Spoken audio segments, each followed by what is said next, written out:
From the unexplained to the mundane, come join us on a journey to the fringe. Hello and welcome to Journey to the Fringe. Not actually affiliated with the Fringe, we just like looking at it. The Fringe lawyers actually were really insistent that we put that disclaimer out there at some point. So we are your legally obligated hosts, Taylor and Chelsea, here today doing an individuals episode. I guess we'll hold... Oh, that sounds nice. ...off on saying whether or not they're an asshole until the end of it. I think it will sway pretty hard one way as we get going.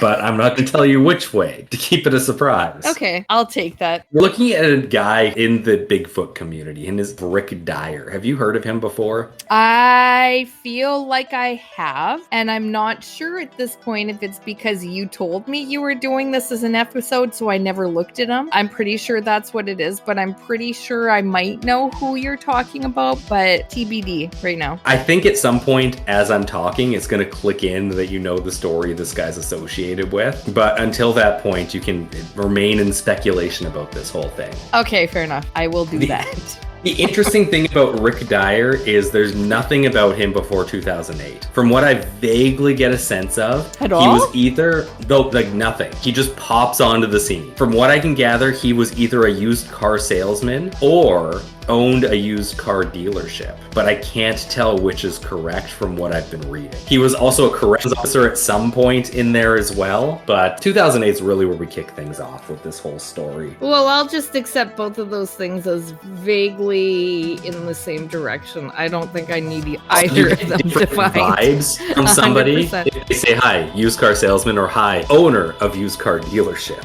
Do you though? No. I would just get more used car salesman vibes off the guy who owns it, I think.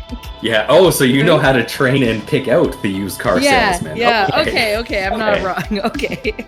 They're generally in the same direction, though. I believe he's from Georgia, or at least he is around 2008. Somewhat pertinent to the story, but not really. But he's in the States. Okay. So, big thing happens in 2008 on August 12th. Him and a man by the name of Matthew Whitten.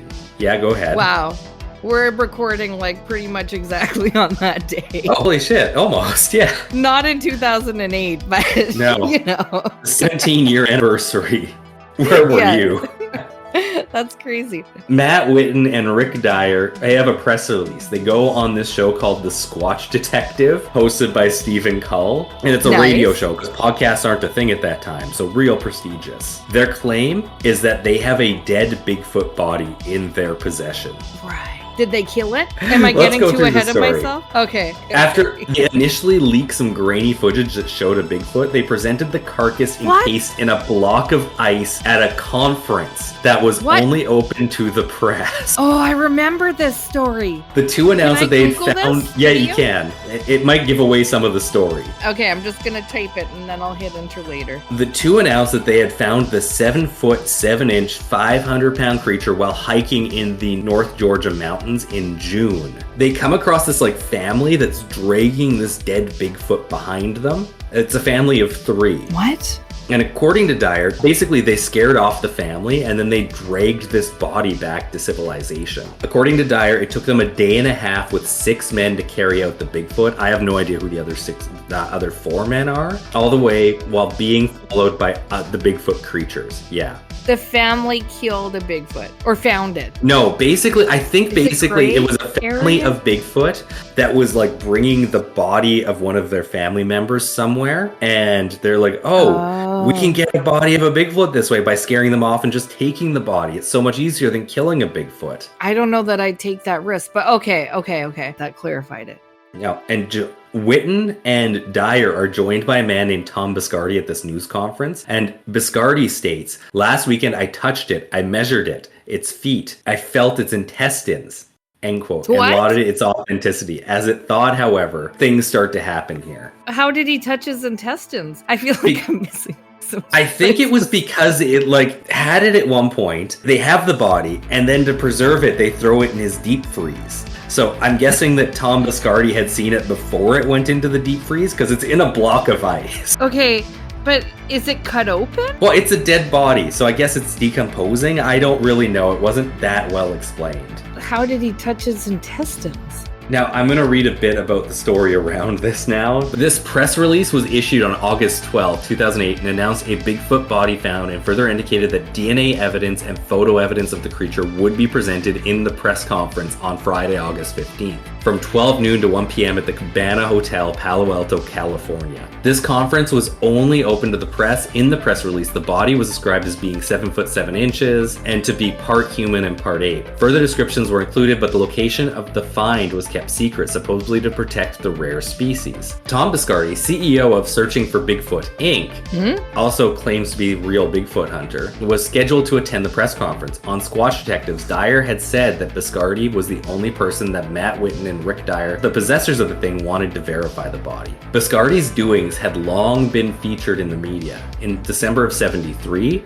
Saga magazine reported on his initial search for Bigfoot in 73. A webcam service in 2005, which planned to show a Bigfoot in captivity, was never activated. But methods of publicity were different in 2008. Both Whitten and Dyer had earlier posted about their alleged find, claimed that they had discovered him in the mountains of North Georgia on their own website and on YouTube in June and July of 2008. Upon the issuance of the August 12th press release, Lauren Coleman posted with considerable excitement on his website, Cryptomundo. Responses posted on the site vary from enthusiasm to skeptical takes on the situation. One pro writer posted on August 12th that he had noticed that the distributor of the press release, RM Barrows Inc., was an interesting choice, since Barrows was a sculptor and a former TV production assistant in Hollywood. Others discussed the participation of Tom Biscardi and what it meant to the situation. The press conference took place and confusing DNA results were mentioned, resulting in skeptical reactions from some well-known people in the field. But once this press release happens, in an online article at WSB-TV, Jeffrey Muldrum, a professor at Idaho State University and researcher of Bigfoot, stated that he found the photos exhibited at the Palo Alto News Conference unconvincing and told Scientific American that it resembled a costume. He also found Biscardi not credible.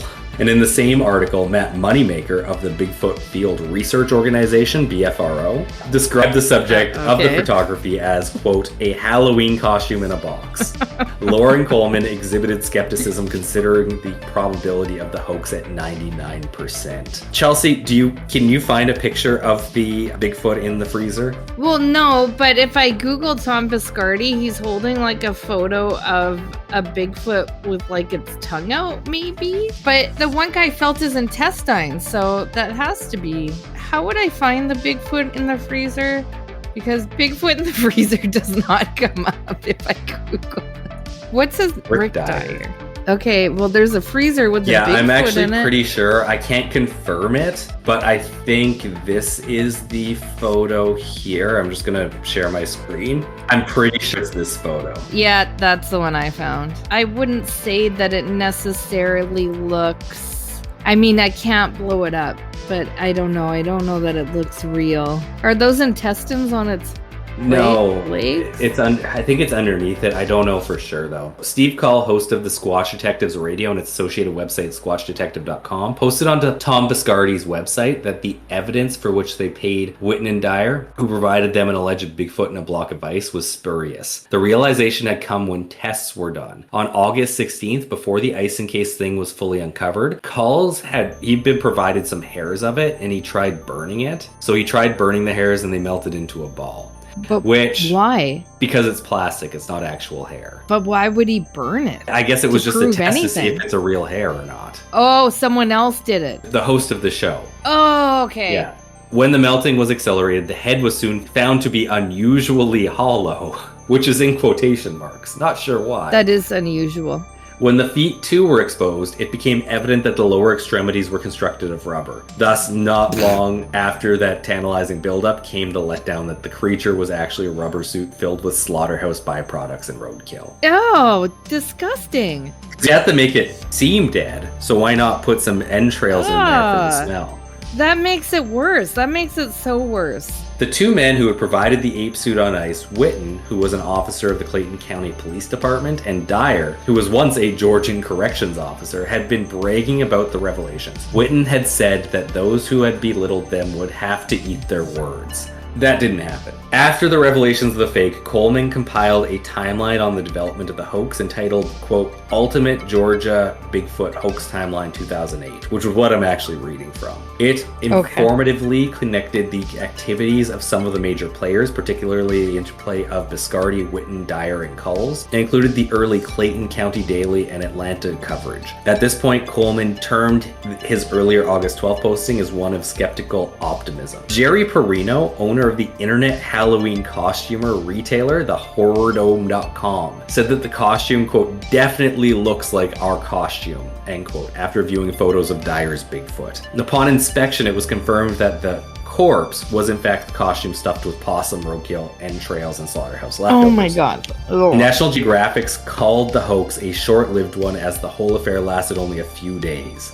And upon being exposed, Dyer said, he says he did actually have a Bigfoot corpse. However, a government agency had confiscated the real Bigfoot body and believed he needed to prove something. He faked it because you don't want to look like an idiot saying that you have a Bigfoot body when the government takes it. And I could this is just how the community goes. Like when you are disproven in something, then it's, you know, it's the deep state. Yeah. It's the deep state. It's whoever is working against you. It's the government. It's whoever it is. Jeffrey Epstein. I don't know. That's, you know, has taken it away. And so you, like, are left with nothing. So that's why you had to fake it. Oh my gosh. And anyhow, the Bigfoot Research Organization, BFRO, got super upset with this whole situation, and they still to this day have this article posted about the whole situation that they want to be known that they really don't like this. The original motivation for the Georgia body hoax was the attempt by Sheriff Deputy Matt Witten and used car salesman Rick Dyer to offer expeditions like the BFRO. Bigfoot expeditions looked like a great business to them because the BFRO's expeditions often sell out months in advance. What? They saw an opportunity to attract people who didn't sign up for the BFRO's trip in time. This same motivation was shared by the infamous hoaxer Tom Biscardi. Years before his hoax, Biscardi had started a company called the Great America Bigfoot Field Research Organization, GABFRO, in a blatant attempt to confuse people who had heard about BFRO expeditions. Biscardi is a former Las Vegas promoter and eventually changed the name of his business entity to Searching for Bigfoot Inc. Even with relentless publicity campaign to advertise his expeditions, no one signed up. As his money started to run out, he became increasingly desperate for media attention. He saw the potential in the Georgia body story for a lot of free publicity, so he jumped in to advise and partner with the Georgia Boys. With the help of tantalizing press release television, he managed to bring nationwide TV coverage to his bizarre self-promoting press conference in Palo Alto. This press conference fulfilled the fantasy he had for decades, a live press conference wherein he could command the attention momentarily of all major media networks and thereby proclaim himself to be the real Bigfoot hunter. It was both madness and a scam. And if you look, like CNN still has an article up on this. I just got to ask a quick question. Yeah. You decide you're going to go with your passion, Bigfoot hunting tours. Do you go all in, or do you offer it as a side hustle first? I would definitely start it like we did this podcast, having a job firmly in hand. I that feel does like not make me rely on it. I feel like you don't go all in on it like that, so that by the time you're not selling your Bigfoot tours, then, you know, you got to reach out to something like this. I don't feel like you go all in on it. Just me, though. In the process of trying to draw attention to their phony expedition business, the Georgia Boys noticed that some incredulous critics suddenly became extremely polite and even helpful when the boys began claiming that they had in their possession the body of a dead Bigfoot. That particular lie struck a curious chord in many people, as if the boys claimed to have had a vision of the Virgin Mary. Like a vision of the Virgin Mary, the claim of having the body of a dead Bigfoot touched a nerve in many people. A superstitious nerve that makes them both fearful and helpful at the same time. The Georgia Boys saw this happening, so they began promoting the dead Bigfoot lie with full force and even more ludicrous videos on YouTube, which unfortunately you can't find. Ah, damn it. The fact that Witten was a sheriff deputy is ultimately what made the hoax go as far as it did. Most people, including those in the media, assume that a sheriff deputy would not put his reputation and career on the line by promoting a hoax that was bound to unravel in disgrace. It didn't make sense, so the Georgia boys were given the benefit of the doubt by the world media. When Biscardi stepped into the picture, he convinced the two Georgia boys that there was a way for everyone involved to make a lot more money quickly. He convinced them that they had nothing to worry about and that they would all make out like bandits before the hoax finally unraveled. The Georgia boys took the matter as far as they did because they knew hoaxes are not illegal. If the claims were only made to the news media, and the boys never made a false report to the local authorities. The two Georgia boys did make a few $1,000s from the hoax, but Deputy Witten was fired in disgrace because of this. So you can't put him on the stand for anything as somebody who works for law enforcement, because the defense is always going to say, aren't you the guy who faked a Bigfoot? Not credible. I mean, even if you're not faking a Bigfoot, if you come out with something like, I actually have a Bigfoot, you're still that guy. You're probably not credible ever again, even if you actually found a Bigfoot. But nothing really happens to Rick. He lost nothing in the process because he had no career to lose in the first place. He was living hand to mouth as a self-employed used car dealer. Biscardi hoped to make a windfall before the hoax unraveled, but it appears now that he made very little from the hoax and it is now destitute. The BFRO had been tracking the antics of the Georgia boys several weeks prior to the press conference. We tried to warn everyone via our public discussion forum of the impending hoax a full week prior to the press conference, after it was learned that the Georgia boys joined forces with veteran hoaxer Biscardi. Based on his past tactics, we knew that Biscardi would shoot for maximum publicity and would come up with a scheme to make a windfall of money from the intense curiosity on the internet generated by the media publicity. As the BFRO first announced, 2 days prior to the press conference, the body was a widely available Halloween costume stuffed into a large cooler and filled with rotting animal entrails. At this stage, everyone in the Bigfoot research community would like nothing more than to whisk this hoax back into the dustbin of history. Unfortunately, we have to keep this page available and prominent a while, because, unfortunately, many people who heard about the hoax were only listening with half an ear or heard distorted details from other people. In several instances, people mistakenly assumed the BFRO was the group that said they had a dead Bigfoot, rather than the ones who debunked it. In one example, a misinformed person assumed that the man who held the press conference must be that professor from Idaho.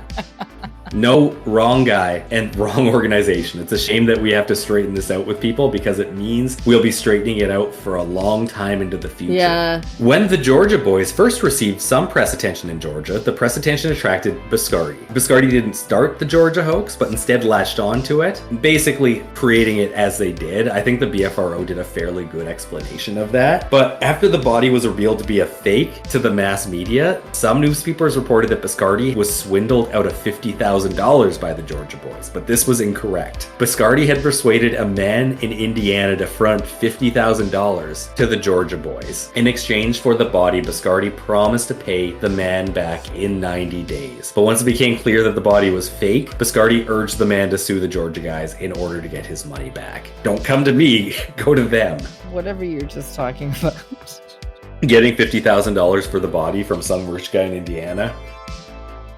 Okay, I just gotta ask. You need money quick. What are you gonna do? Find a Bigfoot costume and go find some random animal parts to stuff it with? I don't think that's a bad plan. How much money could you possibly see come in from that overall, though? Well, and I guess the real question too is like, how quick do you need it? Because these guys did, like, they say they've caught it in June, and it took at least a few weeks to set it up. You look at all these people, and I don't know if they just have that certain gift of people that we've covered in the past who are quote-unquote grifters that continue to just tell their audience that they're just here to make money off of them, and they're giving them money, specifically with stuff like this. So I just don't know if it's not people who are interested in the topic and are easily kind of conned into something like that because they're more dispositioned to believe in something like that. I don't know what it would be. But like, I don't know how it'd make money faster than that. I don't know either, unless you already have a following of people. I mean, I would sell some stuff on Marketplace. Or you know how to get into like drug take sales the bottles or something in. like that. Yeah, I mean, I don't know that I'd be like Bigfoot, dead Bigfoot. That's the way to do it. That wouldn't be my first thing. No, that money, I would always almost worry that it would be a short-term fix because everybody's going to want their money back as soon as they figure out, which they will figure out, that it is not a dead body. Yeah, and it doesn't feel like they made that much money off of it. So it just feels like such a dishonest way to make money. I don't know that that's what I would leap at for my first thing to try and make money. It doesn't feel like something that I would default to, like, this, I got it. We're gonna pretend we got a Bigfoot and stuff it in. I know. Anyhow, just so that we're all clear on the consequences, this next portion of my script is entitled Consequences. So Witten, as we said, was first put on medical leave, and then the police chief, Jeff Turner, worked on paperwork to terminate Witten's employment because of the integrity issues involved. Witten had lied to the international media, and any defense lawyer could in the future question his truthfulness in court. Fair enough. On August 19th, telephone calls to Witten and Dyer were not returned by them. Their voicemail spiel, which told of their search for the Loch Ness Monster and leprechauns, had been updated to also include their search for dinosaurs and big cats. My voicemail is all wrong. I just realized. CNN affiliate WSB I need to update it. Ran video about Witten and Dyer talking about how their fun, quote, got legs and ran, end quote, and they claimed it was all a joke that got out of control. Biscardi's searching for Bigfoot Inc. website in an August 19th posting claimed to be, quote, seeking justice for themselves and for all the people who were deceived by this deception. So that's Biscardi just distancing himself there. Out of all of them, he seemed like the worst one, to be honest. And then Witten and Dyer, however, used their notoriety in media pursuits. Their website, bigfoottracker.com, asked, quote, do you know of a haunted house, hotel, or any kind of hoax? It takes hoaxers to bust a hoax, end quote. What? This tied into their YouTube show, Hoaxbusters. Chelsea, that's the saga of Rick Dyer. What do you think? I totally remember this. And what I meant to ask you, they were on Coast to Coast AM, right? This has to be where I know them from. Biscardi was for sure. I can't remember if Rick Dyer ever got on Coast to Coast. And I think this is actually something that they wouldn't be advertising anymore if they were. No, I don't think that they would take it off. If he was on there, they wouldn't take it off. Yeah, fair enough. I don't see it. Tom Biscardi has a long history as president and CEO of organizations in a wide range of businesses, including advertising, insurance, and marketing consultation. Tom began his Bigfoot research in 1967. His first company relating to Bigfoot research was, quote, Amazing Horizons Corporation in 1971. According to Biscardi's resume, he was founder and expedition leader of a principal company responsible for the existence and documentation on the legendary creature called Bigfoot. His website is greatamericanbigfoot.com. He has some videos, Bigfoot Alive in 82, In the Shadow of Bigfoot, Legend of Bigfoot. He was on...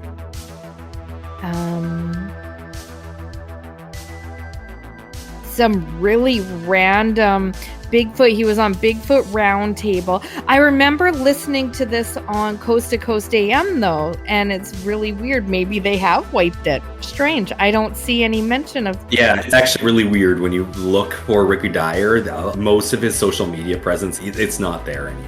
I'm sure I heard this on Coast to Coast AM. Now, Chelsea, I should say at this point, it turns out I'm only halfway through my script. So we're going to jump forward to 2012. I thought you were closing it out. You fooled me. Dyer claims to have killed a Bigfoot-like creature in San Antonio, Texas in early September. Not another one, but now he's in possession of another dead Bigfoot. Another dead Bigfoot. Okay, and he stopped on the way home to purchase a lottery ticket as well. I would hope.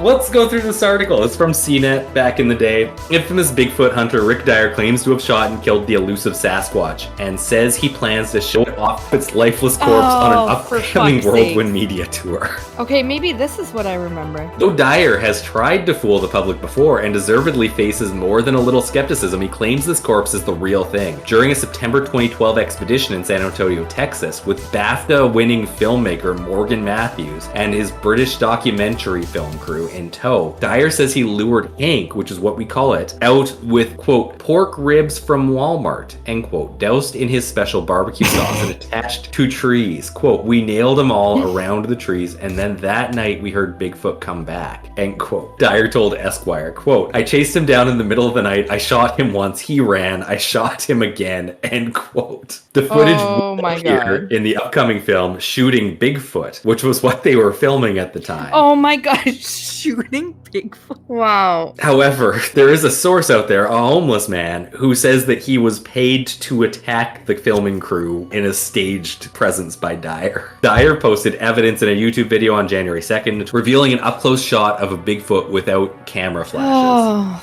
Quote, Bigfoot is not Tooth Fairy. Bigfoot is real, end quote, Dyer told KSAT News. Quote, the most important thing to me is being vindicated, letting people know that I am the best Bigfoot tracker in the world, and it's not just me saying it, end quote. Dyer also told the hosts of an Australian morning show that a video of Bigfoot autopsy is completed and will be shown soon. He planned a February 6th press conference to reveal even more Bigfoot details, presumably including the dates of the Macabre Corpse tour across the United States and Canada. CNET has contacted Dyer for comment on this alleged catch and will update the story when and if we hear back. He claimed that an unnamed university in Washington state had tested the creature's DNA and told Dyer that it was an unknown species. Dyer's accomplice and self-proclaimed Bigfoot skeptic Alam Islab, also known apparently as Muskie Allen, of Wakanda, Illinois, claimed to have inspected Dyer's Bigfoot in Las Vegas in February 2013 and proclaimed it to be the real thing. This claim resulted in many people getting sucked into Dyer's scam. Dyer called the creature Hank and started touring the body around the US and charging people to view it. To view the body, which lay beneath plexiglass in a wooden coffin, adults were charged $10 and kids were charged $5. I feel like I'd go. As much as I want to be, I'm not the person that would go to this. I feel like even if I knew it was fake, I'd still be like, it's worth $10. It's a Bigfoot. I gotta go see a Bigfoot, even if it's a fake Bigfoot. I can't just not go see. Nobody really knows how much he made from this either. Some say it was upwards of $500,000, but like there's no actual sources on it. So you would think that the tax man would want to know how much he made from that. Yeah, but the tax man don't tell us. That's true. Of the creature, Dyer stated, quote, DNA sequencing, scans, autopsies, everything you can imagine, it was being done, end quote. Some of the media endorsed Dyer, including Andrew Clacy. I don't know who Andrew Clacy is. No, neither do I. Critics soon pointed out that Dyer had pulled off a Bigfoot hoax in 2008. I think you're going to be more determined to actually get a Bigfoot body. Oh, I love that perspective. I love that that's where you went with it. That's just thinking on the bright side. Well, and maybe even from the start, too, when he told people he had a body, maybe that was the motivation to actually find a Bigfoot body. You know how, like, if you say, like, oh, yeah, I lost 10 pounds on this diet, maybe that's actually motivation to lose 10 pounds. But I just love how, did nobody realize this in the first place? It's in different areas. It's not involving Witten or Biscardi this time around. So maybe he thought he could get away with it. But it seems like people didn't immediately notice that he was the same guy that ran the hoax in the first place. Okay, I love the gusto in it, at least, at the very least. I don't know for sure how they advertised the press conference. Maybe they didn't say who was going to be saying they had a body or what was going to be said. Oh, okay. And maybe it was I gotta think afterwards. I'm just thinking as a person who lives a normal life, I would say I live a normal life. I run a Bigfoot hoax. I think, I need money. I can't do a YouTube live. I don't have a big enough audience to just tell an audience that I need them to give me money. So I'm like, okay, I love Bigfoots. I have a Bigfoot costume. I'm going to fill it with possums and fucking squirrels and sausage from the store. And I got this buddy who works down at the meat processing plant. He can get me some good stuff. Yeah, and I'm going to make a lot of money at it. And then I'm going to $2,000 and it's going to be proved it's a hoax. And I stop for years. And then years later, I'm like, you know what? I'm going to give it another go. This time without these guys. They're everything that was wrong with it the last time. They fucked it all up. I'm going to try this again. And so I do. I don't understand the thinking. It's perplexing. See, there's more story, so don't worry. We're going to get even more confounded with everything. Okay. And there is a documentary out there called Shooting Bigfoot. I can't find it anywhere. It was on Prime for a while. Why is that the name of the Shooting Bigfoot? Yeah, because they were following him literally around. He happened to claim that he shot the Bigfoot while this was being documented. What do real Bigfoot, because there's Bigfoot people. Yes, what do they think of this guy? Hate this guy. Do you get into that? Okay, they hate him. This guy. Like I even the Shooting BF who are somewhat in the Squatcher industry, they give the tours. They hate this guy. Yeah, I could see it. Okay. They haven't taken down their article from 2008 because they don't want people confusing this and they hate him. Yeah, I could see why they hate him. Shooting Bigfoot. What a name.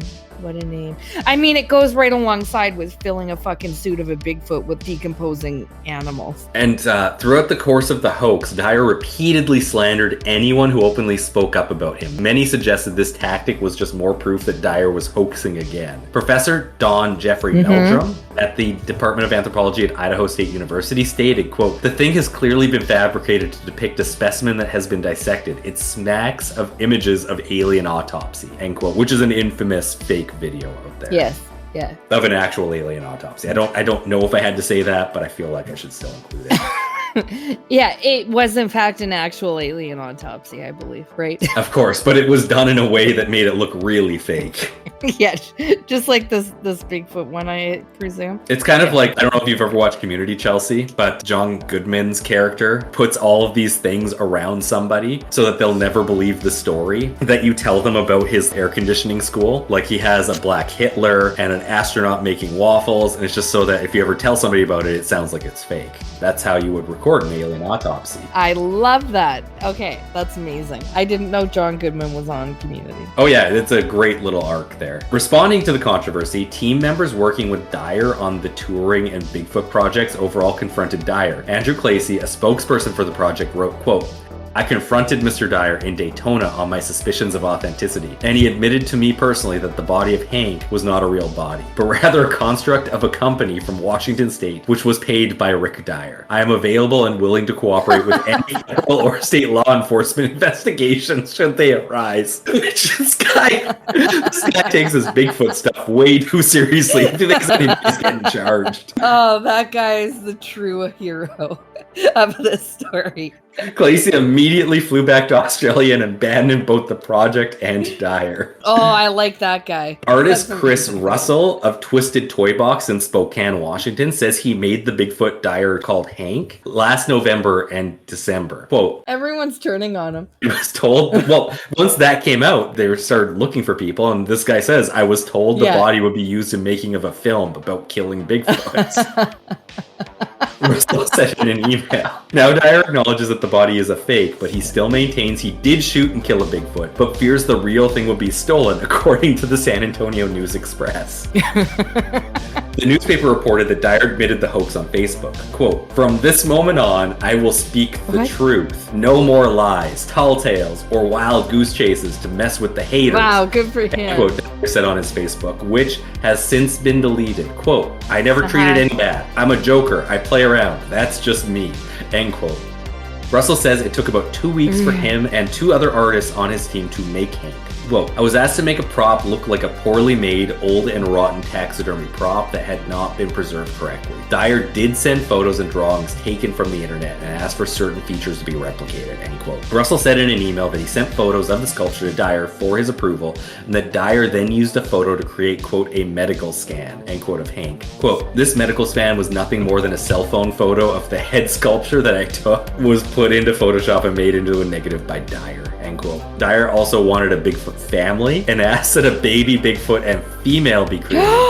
Russell said he wouldn't make more due to harassment I was getting through the internet, email, and phone calls. In an interview posted on Facebook, Russell said Dyer took precautions about keeping the truth about Hank's secret. Quote, "I signed non-disclosure agreements with Dyer's LLC to keep this a secret until the code word Project Footprint was said. I was only to answer phone calls from a number listed in my phone as Project Footprint." End quote. Dyer maintains that he actually does have the body of a real Bigfoot that he shot and killed, but cannot produce it. Oh my god. This fucking guy. And funny enough, Dr. Melba Ketchum is somewhat involved in this. It's super weird, because I've Googled it, and I can only find one thing This is on her Facebook page, and it's a comment on March 1st, 2013. This is Robin writing for Dr. Ketchum. As some of you may already know, Mr. Rick Dyer asked Dr. Ketchum to come and view the body of his Bigfoot. This was made public tonight on Blog Talk Radio. At this time, Dr. Ketchum will not be commenting other than to say that she is responding and will be talking with Rick Dyer. And that's it. But then, just below it, one of the comments says, wait, who changed Dr. Ketchum's comment? Both of them, where she accepted Rick Dyer's invitation to see the Bigfoot body being held near Vegas. I know she accepted because I selected the like button and now it's gone. And now there's a third entry, a disclaimer or an attempt by her assistant to rephrase Ketchum's response. So I'm really curious what she had said. Oh my God. And yeah, that's his 2012-2014 hoax. I think the real question is, what has Rick Dyer been up to since 2014 onwards? I think that is the real question. I've been wondering. Especially after, like, he ends it with that Facebook comment of, like, no more lying, only the truth. And then he drops off the face of the earth. Kind of. And this is really weird. Until recently? We're going to talk about it. I asked 3 AIs what was going on with Rick Dyer after the hoax. 2 out of the 3 agree with this, but none of this seems to exist online anymore. So I think it's reasonable to assume this did happen. And that is that Rick Dyer took a far-right and conspiracy-driven career from this. Over kind of various platforms, he was on BitChute, he's on Rumble. What the hell is BitChute and Rumble? Very far-right stuff. That would explain why I don't need... Yeah. I've never even heard of them, so that was all I need to know. His presence has been scattered due to bans and deletions. So some things that came up on YouTube, he had a show called Rick Dyer TV and The Real Rick Dyer, and he discussed COVID-19. He had a video titled COVID Scam Exposed, 2020 election fraud, supporting Trump's big lie, QAnon adjacent themes like deep state corruption. In a 2021 video, which I can't find, but both of the AIs agree it existed, he claimed that Fauci funded Bigfoot research to distract from COVID lies, which I just don't even know what to think of that. I can't form a thought on it. He has been on several podcasts. Apparently, he went on one called The Hagman Report, which is a far-right conspiracy podcast. He did a 2021 interview where he tied Bigfoot to government bioengineering and called COVID the plandemic. And he went on the Freaky Truth podcast in 2022, where he talked about the globalist elite and fake news media. He was suspended from Twitter. I think he's back on X, but I don't know for sure. And it's because his names get really weird. And he also did a collaboration with a YouTuber called The Crypto Kid in 2023, where they discussed Bigfoot and the New World Order, blending cryptozoology with far-right conspiracies. And he talked to the Flat Earth British guy, where Dyer appeared on his show in 2022, comparing Bigfoot hoaxes to NASA lies. Bigfoot hoaxes, but he's the one lying about Bigfoot. Well, allegedly, because remember, Chelsea, he said he's only doing the truth from here on out. But he said he's doing the truth from here on out, but he also said that he just made the doll of Bigfoot because the deep state, what have you, took away the actual Bigfoot. I did do a bit of a Reddit search for him, and I did find that apparently he did post a video in 2019 where this is the title of the Reddit post: another Rick Dyer hoax in the making. Holy shit, Dyer is going for the trifecta. And it's a 5-minute video basically explaining how he has another body in 2019. Oh my God. Chelsea, I just got to share with you now. This is from 7 months ago. I found this video of Rick Dyer on his official page. It took me a while to figure this out. His official page is Rick the Car Guy, and he's just given a life update. No. So he's still a used car salesman? He does a whole update. He owns 2 used car dealerships, and he invested $10,000 in Dogecoin when it first dropped. And he's made apparently pretty good money off it. I could see it, actually. You make more money off that than faking a Bigfoot. So why fake a Bigfoot? Why fake it is my question. I don't get it. And Chelsea, I just need to show you this part of his life update. My life has not been squeaky clean, and I've made a lot of mistakes in my life, which I call them learning experiences. But I'm not a criminal. I have never been convicted of anything at all, not even one speeding ticket my whole life. Contrary to popular belief, most people believe, I'm some sort of scammer, or I'm some sort of this or that. But the fact of the matter is I'm not. I am the world's greatest Bigfoot hunter, and that's where a lot of this comes from. And some people think I'm ashamed of my Bigfoot days. Man, my Bigfoot days are now. We just signed another contract with the Discovery Channel, and we're going to go hunt for him again, and we're going to get another body, and we're going to tour the country again. No, I'm you're proud not. of that. And I would do it again and again and again. In fact, I have my own channel on YouTube and TikTok. It's called Bigfoot Master Tracker. Look it up and follow me. But this time it's going to be a lot bigger, a lot better, and 100 times more entertaining. We found the beast in 2008. We found the beast in 2012, and we're going to find them again in 2025. And we're close this time. So my name is Rick Dyer, and I am the king of cars. Discovery? No. Yeah. We got to take him at his word, but yeah. When is this from?